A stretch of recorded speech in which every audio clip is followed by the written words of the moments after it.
les Russes n'ont laissé aucun compte-rendu de leur conquête à l'Est. Il faut donc se fier aux témoignages de ceux qui ont croisé leur chemin.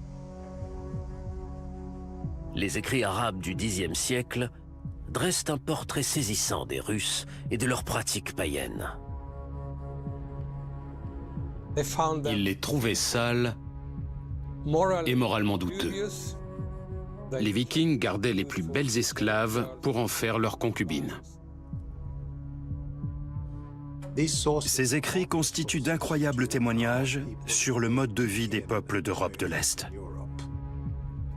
Ibn Fadlan, ambassadeur du califat de Bagdad, dresse un fascinant tableau des Russes. En route pour le nord, dans le cadre d'une mission diplomatique, il les rencontre sur un marché animé de Bolgares, au bord de la Volga. Il décrit un groupe de marchands vikings qui arrivent à Bolgar en bateau et qui commencent à vendre ses biens. Si le récit d'Ibn Fadlan est aussi connu, c'est parce qu'on ne dispose pas de description plus longue et plus détaillée d'une communauté viking, toute période confondue.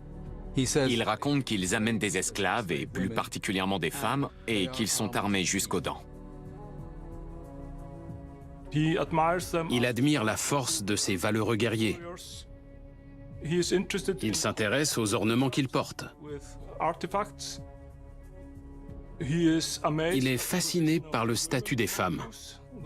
Elles sont beaucoup plus importantes et visibles qu'ailleurs. Mais il décrit les Vikings comme des barbares. Pour lui, ce sont des barbares. Ils ne sont pas aussi civilisés que les Arabes. Au 7e et 8e siècle, le commerce des musulmans avec le nord restait faible, la faute à de multiples tensions avec les Khazars, situés plus au nord. Mais ce n'est plus le cas au cours des siècles suivants.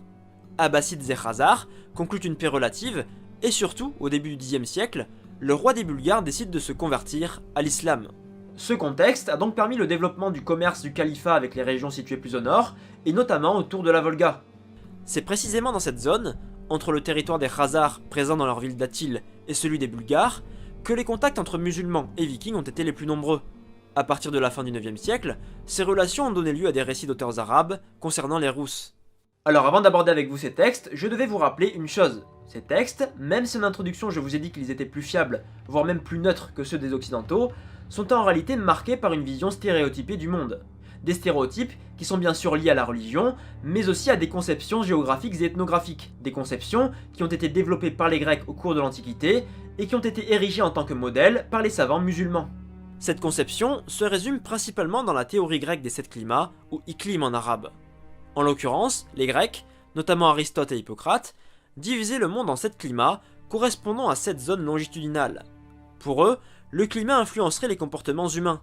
Autrement dit, plus l'on se trouve dans les extrêmes, au nord et au sud, et plus nos comportements s'éloigneraient de la norme, jusqu'à devenir presque inhumains. Reprenant la vision des Grecs, les savants arabes placent le cœur de l'empire abbasside, représenté par la Mecque et Bagdad, au centre du monde. Et donc dans une zone tempérée, où les conditions de vie sont optimales et favorisent une conduite idéale et raisonnée. Ainsi, tout ce qui se trouve au nord de l'empire islamique, en particulier la Scandinavie et les régions de la Baltique, sont pour les musulmans des territoires se situant quasiment aux confins du monde. Logiquement, les peuples habitant ces terres sont donc aux limites de l'humanité, aux antipodes du caractère harmonieux et mesuré des Arabes. Cette représentation du monde va bien sûr influencer la manière dont les auteurs musulmans vont décrire les Rousses.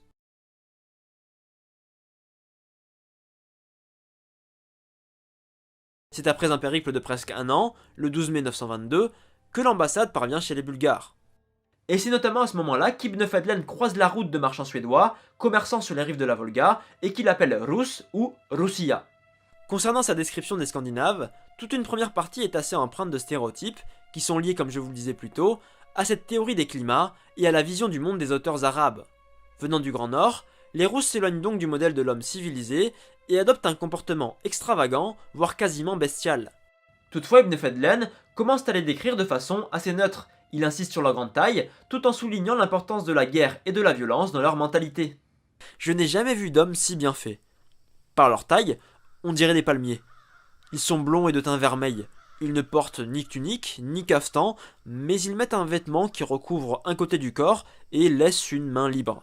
Chacun porte une hache, un sabre et un couteau, dont ils ne se séparent jamais. Oui, je sais, pour l'instant, l'ambiance est plutôt bon enfant. Mais c'est maintenant que ça va se gâter. Concernant l'hygiène des rousses, Ibn Fadlan raconte: ils sont les plus malpropres créatures de Dieu. Ils ne se nettoient pas des souillures produites par les excréments ou l'urine. Ils ne se lavent pas après les relations sexuelles, ils ne se lavent pas les mains après le repas. Ils sont comme des ânes errants dans les champs. Près d'un fleuve, ils édifient de grandes maisons en bois sur la rive. Chaque maison abrite 10 à 20 personnes, ou plus ou moins. Chaque occupant a un lit sur lequel il s'assoit, et ces gens ont de jeunes esclaves très belles, destinées à être vendues aux marchands. Et ils font l'amour avec elles, en public. Parfois, plusieurs d'entre eux se livrent à ce plaisir, en présence les uns des autres. Et si un marchand entre à ce moment pour acheter une jeune esclave, et trouve l'un d'entre eux en train de cohabiter avec elle, eh bien l'homme ne s'en détache pas avant d'avoir satisfait son besoin.